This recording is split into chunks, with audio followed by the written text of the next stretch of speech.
बिस्मिल्लाहिर्रहमानिर्रहीम। जज़ल्लाहु अन्ना सय्यदना मुहम्मद सल्लल्लाहु अलैहि वसल्लम मा हुवा आलुहु। स्टूडेंट्स, आज 9 जुलाई 2019 है और आज हमारी सीरीज़ का लेक्चर नंबर 75 है जो आप मुलाहिज़ा कर रहे हैं। आज के इस लेक्चर में एकेडमिक टेस्ट जो ना सिर्फ इनिशियल टेस्ट में बल्कि ISSB, Pakistan army, navy, air force तीनों में आपको मदद दे सकता है, उस हवाले से 20 क्वेश्चन जिनका टेस्ट लिया मैंने अपने स्टूडेंट से, वो आपके सामने पेश किए जाएंगे। क्वेश्चन नंबर 1 क्या था? Yes, what does WTO stands for? World Trade Organization. World Trade Organization established in 1 January 1995। Extra मैं आपको मालूमात दे रहा हूँ। 1 जनवरी 1995। हेड क्वार्टर इसका किधर है? जनीवा। Head quarter जनीवा। जनीवा किधर है? स्विट्ज़रलैंड। स्विट्ज़रलैंड। जी, नेक्स्ट क्वेश्चन क्या है? सेकंड क्वेश्चन जी, कितने फ़राइज़ हैं? ऑब्लिगेटरी एक्ट्स कितने फ़राइज़ हैं? एब्लूशन किसे कहते हैं? वज़ू। वज़ू में कितने फ़राइज़ हैं टोटल? कौन कौन से? जी ठीक है। सबसे पहले हाथ, हाँ सबसे पहले चेहरा। चेहरे से पहले कुल्ली करना नहीं है? अच्छा, गुस्ल में। ठीक, गुस्ल के 3 हैं। गुस्ल के 3 हैं और वज़ू के 4 हैं। चेहरा धोना, चेहरा इस तरह धोना कि कान के सामने वाला हिस्सा भी भीग जाए। फिर दोनों हाथ मसा, दोनों हाथ धोना कोनियों समेत, कोनियों की पिछली जगह भी खुश्क ना रहे 3 दफ़ा। और फिर चौथाई सर का मसा करना और चौथे नंबर पे आखिर में पाँव धोना टखनों समेत। और गुस्ल के कौन कौन से फ़राइज़ हैं? ठीक है। नेक्स्ट क्वेश्चन क्या है? ये इस्लाम का दूसरा जो पिलर है, पिलर किसे कहते हैं? अरकान इस्लाम। टोटल अरकान कितने हैं इस्लाम के? 5। अच्छा, एक कन्फ्यूजन यहाँ अक्सर बच्चे कंफ्यूज होते हैं, अरकान और अकायद में फ़र्क। अकायद अकीदा अलग है, अरकान रुकन अलग है। अरकान कौन से? कलमा, नमाज, रोज़ा, ज़कात, हज। ये 5 अरकान है इस्लाम के, पिलर्स। कलमा, नमाज, पहला क्या है? कलमा, दूसरा नमाज, फिर रोज़ा, फिर ज़कात, फिर हज, और फिर जहाज जो है ये आपको पता है फ़र्ज़ किफ़ाया है, कल इस पर डिस्कशन हो चुकी है। इसी तरह जो अकायद हैं वो कौन से हैं? तौहीद, रिसालत, आखरत, मलाइका पे ईमान, ईमान मुफस्सल, ईमान मुजमल ने पढ़े हैं। आमन्तु बिल्लाहि व मलाइकतिही व कुतुबिही व रसूलिही आखिरी वल क़द्रि खैरि व शर्रि मिनल्लाहि तआला वल बासिब। इसमें एक तकदीर है, तकदीर पे हमारा ईमान नहीं है जिसकी वजह से हम झगड़े करते हैं। तकदीर क्या है कि हर अच्छी और बुरी तकदीर अल्लाह ही की तरफ से है। या दुश्मनी करें लोगों के साथ या तकदीर पे ईमान रखें। मैं ये कहता हूँ, अगर तकदीर पे ईमान है किसी का, पर लोगों से दुश्मनी नहीं करता। अगर किसी जगह आपने ट्राई की है, आप रह गए हैं किसी इंटरव्यू में, या बहुत एफर्ट की है, आपके हिस्से में जायदाद कम आ गई है, आपकी तकदीर में ऐसा था। अगर तकदीर में ऐसा था, अल्लाह की तरफ से ऐसा था, पर लोगों से नाराज़ बंदा नहीं होता। नेक्स्ट क्वेश्चन क्या है?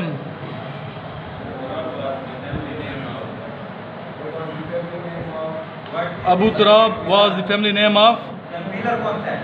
जी, हज़रत अली रज़ी अल्लाह ताला अन्हु। हज़रत अली रज़ी अल्लाह ताला अन्हु। जी, नेक्स्ट आ जाए। यस,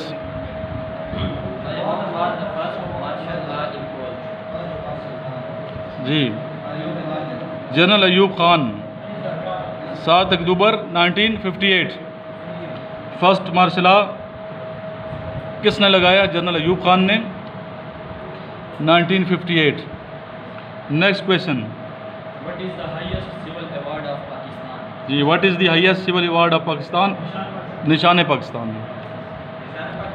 जी जिसने सही लिखा वो उसको टिक कर लें, गलत किया तो उसको क्रॉस कर दें। नेक्स्ट क्वेश्चन जी बाबा बुल्ले शाह रहमतुल्लाह अलैह के दरबार किधर है, मज़ार किधर है? मज़ार लिखा है शीरीन कहते हैं वैसे, लेकिन मैंने उर्दू में मज़ार इसलिए लिखा है कि समझ आने के। कसूर में है, कसूर इंडिया का पाकिस्तान का बॉर्डर है साथ, कसूर लाहौर से आगे कसूर है। बाबा बुल्ले शाह नहीं, टोबा टेक सिंह तो फैसलाबाद के पास है, किधर जा रहे हैं आप? ना टोबा टेक सिंह फैसलाबाद के पास है। हाँ उसके बाद ये कसूर बॉर्डर है ना। नेक्स्ट आ जाए।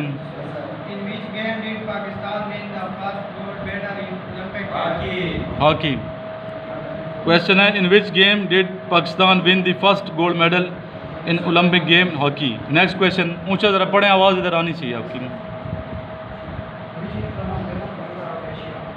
तरतीब से जाओ ना। किसके? एशिया का सबसे लॉन्गेस्ट रिवर कौन सा है? ठीक, गुड। यंग्स इन चाइना स्पेलिंग इसकी सुन लें, YANGTZE इन चाइना। और कितने इसकी लंबाई है? 3988 माइल, या किलोमीटर इसका कितना है? 6418 किलोमीटर। नेक्स्ट क्वेश्चन किसकी बारी है? Where is the highest flag located in Asia? Ji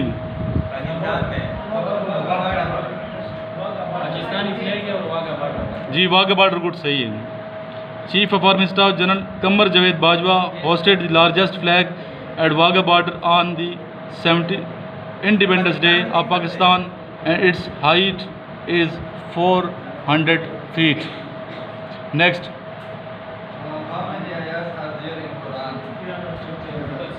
How many ayat are there in Quran? 6666। जी next. What does the word Quran mean? जी कुरान मजीद का क्या मतलब है? बार बार रीड वन, जो सबसे ज़्यादा पढ़ी जाने वाली, बार बार पढ़ी जाने वाली किताब है, और सबसे ज़्यादा किताब जो पढ़ी जाती है वो कुरान मजीद है, फुरकान हमीद है। और ये अल्लाह ताला का बहुत बड़ा मौजज़ा है जिसकी हिफाज़त का ज़िम्मा अल्लाह ताला ने खुद लिया है। Next question, what is the time duration of football match? 90 minutes. Next जी, what is the time duration हो गया। When was the sir Syed Ahmed Khan born? Sir Syed Ahmed Khan कब पैदा हुए? जी ठीक, 1817। और डाइड, इनकी डेथ हुई 1898। 1817 में पैदा हुए, 1898 में फौत हो गए। हमारी बातें ही बातें, सैयद काम करता है, न पूछो फ़र्क जो है कहने वाले करने वाले में। अकबर अल-आबादी जो किसी ज़माने में सर सैयद के ख़िलाफ़ था, उसकी तहरीक के ख़िलाफ़ था, बाद में ख़ुद उसने इकरार किया कि हमारी बातें, सर हम बातें करते हैं शायर हज़रात, लेकिन प्रैक्टिकल शख्स सैयद है सर सैयद अहमद ख़ान। और ये शेर इस तरह भी पढ़ सकते हैं आप, हमारी बातें ही बातें हैं, सैयद काम करता है, ना भूलो फ़र्क जो है कहने वाले करने वाले में, ना भूलो भी कह सकते, दोनों तलफ़ुज़ ठीक हैं, वज़न पे पूरे आते। नेक्स्ट क्वेश्चन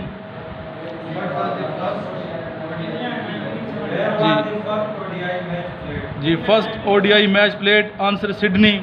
नेक्स्ट क्वेश्चन है वेयर इज़ मिना? मिना किधर है? मक्का मुकरमा में।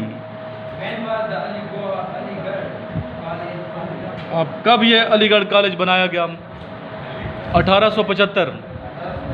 1875 में ये स्कूल बना, और 75 और 76-77 में ये कॉलेज का दर्जा दिया गया। बाद में ये मुस्लिम यूनिवर्सिटी अलीगढ़, और उस दिन मैंने बताया था अलीगढ़ से पढ़े हुओं को क्या कहते हैं? अलीग कहते हैं, अलीग। अलीगढ़ कॉलेज पूरी एक हिस्ट्री है इसकी, जिस दिन अलीगढ़ कॉलेज की बुनियाद रख दी गई, समझे उस दिन पाकिस्तान की बुनियाद रख दी गई। और अलीगढ़ कॉलेज की बुनियाद के लिए सर सैयद अहमद ख़ान ने हर काम किए, हर किस्म के काम किए।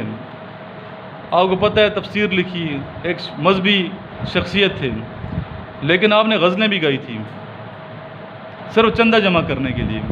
बाद में किसी शख्स ने शरारत के तौर पे उस चंदे में ईंट डाल दी और सर सैयद अहमद ख़ान ने उसको भी इज़्ज़त दी, और वही ईंट पहली ईंट थी, और वो पहली ईंट जो थी सर सैयद अहमद ख़ान ने अंग्रेज़ से रखवाई थी। यानी कि पाकिस्तान की बुनियाद कह सकते हैं एक लिहाज से कि पाकिस्तान की बुनियाद सर सैयद अहमद ख़ान ने एक अंग्रेज़ से रखवाई थी, क्योंकि उस कॉलेज से तालीम हासिल करने के बाद बड़ी बड़ी पोस्टों पे लोग फायज़ हुए। और आपको पता है 1876 में कायद-ए-आज़म मोहम्मद अली जिन्ना पैदा हो रहे हैं, 1877 में अल्लामा इकबाल पैदा हो रहे हैं, और उससे पहले ये बुनियाद रख दी गई थी। और एक डिसिप्लिन था, और आज भी ये डिसिप्लिन हमें नज़र आता है इस इदारे में, और इस इदारे में दाखिला लेना आज भी उतना ही मुश्किल है जितना उस वक्त। और सर सैयद अहमद ख़ान एक दूर अंदेश शख्सियत का नाम है, अलीगढ़ में, इंडिया में। अगर आपको ये नहीं मालूम कि अलीगढ़ कॉलेज कहाँ पे है तो बड़े अफसोस की बात है ये। इसकी पूरी हिस्ट्री पता बच्चों को भी पता होगा, मैं 8वीं के बच्चों को बुलाऊंगा इधर जो पढ़ रहे हैं, तो फिर अलीगढ़ इंडिया में है ना ये। जी नेक्स्ट आ जाए, किसकी बारी है? यस नेक्स्ट किसकी बारी है?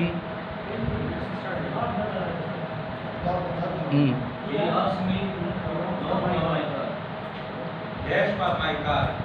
He asked me dash loan for my car. For when was the Sir Syed Ahmad Khan raised to the level of university? After death of Sir Syed, यानी कि ये कब ये यूनिवर्सिटी बनी? इसका सवाल ये होना चाहिए कि अलीगढ़ कॉलेज यूनिवर्सिटी कब बना? क्वेश्चन ये होना चाहिए। After death of sir Syed in 1920 में ये यूनिवर्सिटी का दर्जा दिया गया, 1920।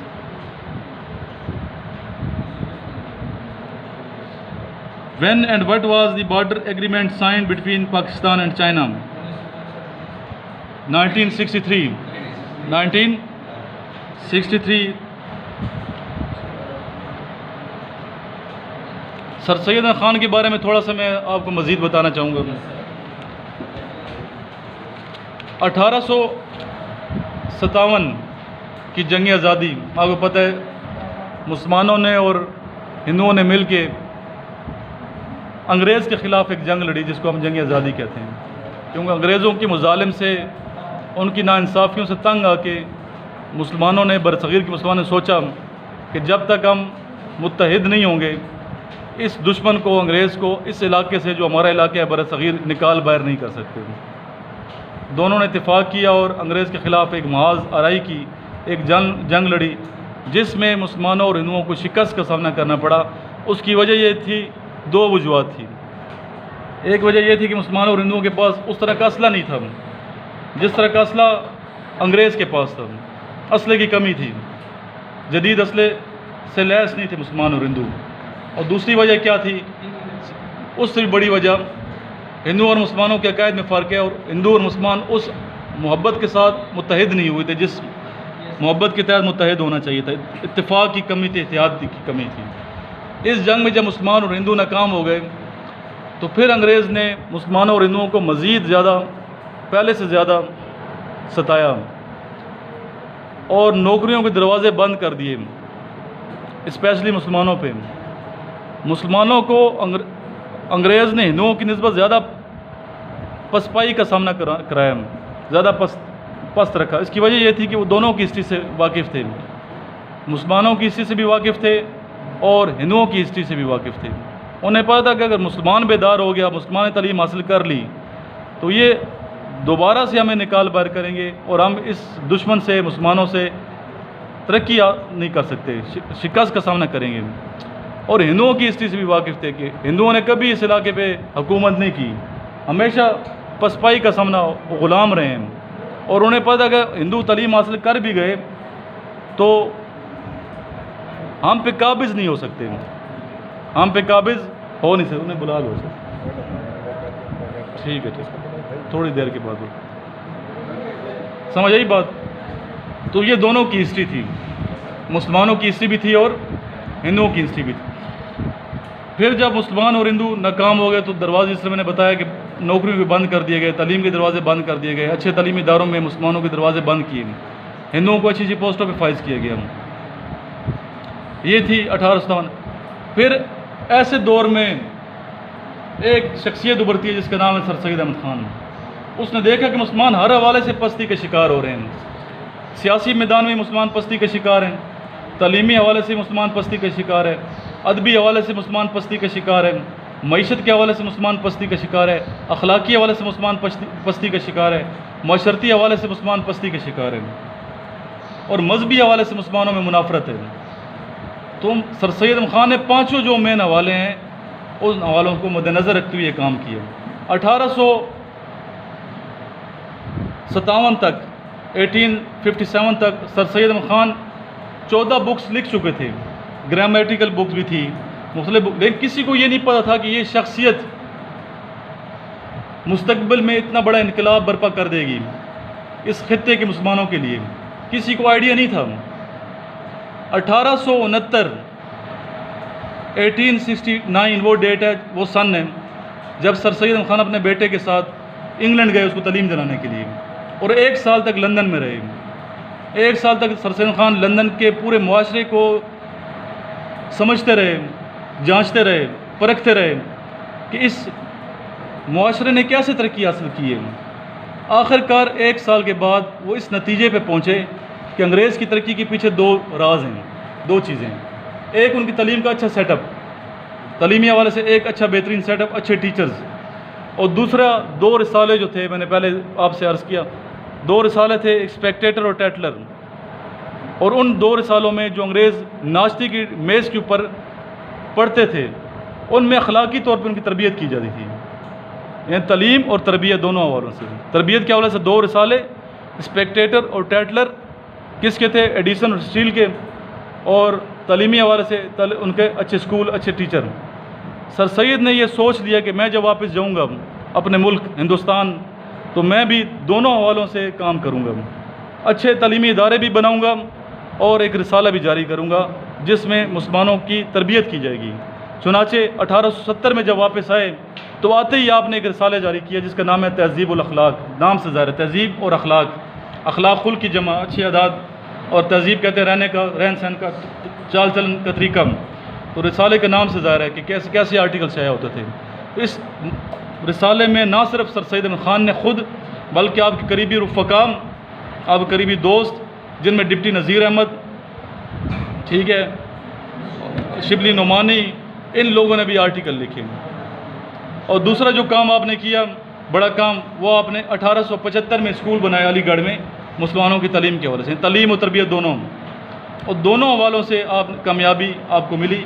और सियासी हवाले से सर सैयद खान बिल्कुल सही जा रहे थे। उसने सोचा कि ये अंग्रेज़ जब इधर आए थे, इनकी हिस्ट्री थी, इन्होंने यहाँ के लोगों को साथ लिया और ये उनके जहन में नक्श दिलाई, ये बात उनको, उनके जहन में ये बात डाली कि हम लोग ग़ुलाम हैं, लेकिन ऐसी कौम के ग़ुलाम हैं जो हमें मुराद भी दे रहे हैं, जो हमें फ़ायदा भी दे रहे हैं, हमारी तरक्की भी दे रहे हैं, और हम अच्छे लोगों के ग़ुलाम हैं। और उनकी सोच बड़ी दूरअंदेश होती है, अंग्रेज़ की सोच।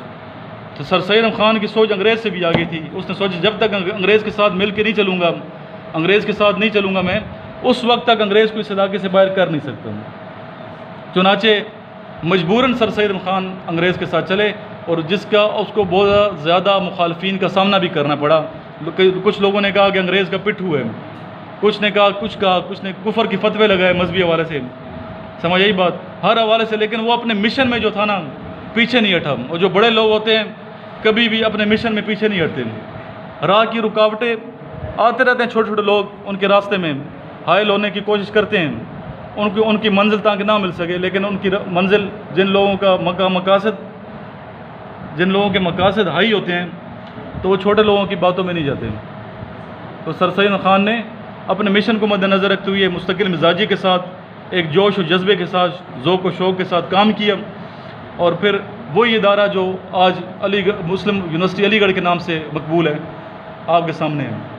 और फिर इस इदारे से बड़े बड़े लोग तालीम हासिल की, और इतनी तालीम हासिल की, इतने बड़े अच्छी पोस्ट मुसलमानों ने, मैं मुसलमानों की बात कर रहा हूँ कि आज हमारे सामने जो आज़ाद मुल्क है पाकिस्तान, दुनिया के खिते पे मारज वजूद में आया है। तो ये सर सैयद अहमद ख़ान के बारे में थोड़ा सा मैंने आपको बताया।